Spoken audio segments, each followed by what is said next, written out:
Hey folks, this is Phoebe with Shrubsteppe Blooms.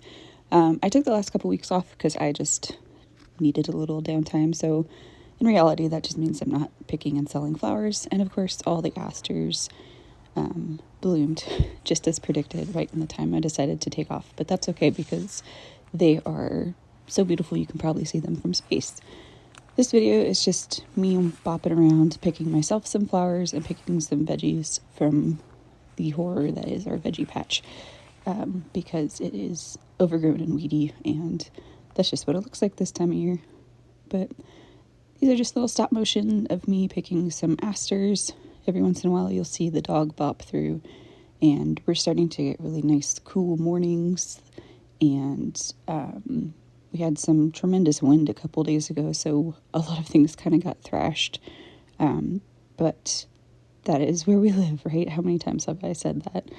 I grabbed a handful of greenery that you saw for a split second, and then some zinnias as well for the flowers, and then I started trundling over to where the vegetables are. So right now we're mostly picking like tomatoes and a ton of green beans, and we have oodles and oodles of greens, like chard and stuff like that. So and we have a lot of peppers starting to come in as well. There's Ava disregarding the paths. That's what she's good at. We've also got a handful of sunflowers that actually did make those mammoth seed heads, which is pretty cool. So I've been watching the birds eat them, and I picked a bunch and put them on the ground with the intent of bringing them in, forgot them, and then some birds ate those too. So that's okay. That's what those big sunflowers are for, is to feed the birds and kind of distract them, hopefully, from the other stuff. So this is the original half of the garden, and we're making our way down to one spot where there's tomatoes growing, and from there we'll start picking some paste tomatoes, which is what has done the best this year, are these Roma tomatoes, a few little cherry tomatoes, they're Juliet, and then magically a watermelon appears, which is super exciting. I'm pretty sure it's the Moon and Stars variety that made the biggest watermelon for us this year.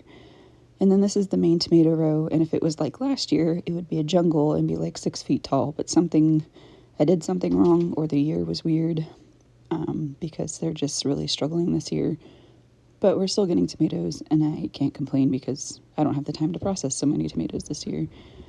And then I brought everything back up to the house and made myself this ridiculous bouquet, and that was pretty much it.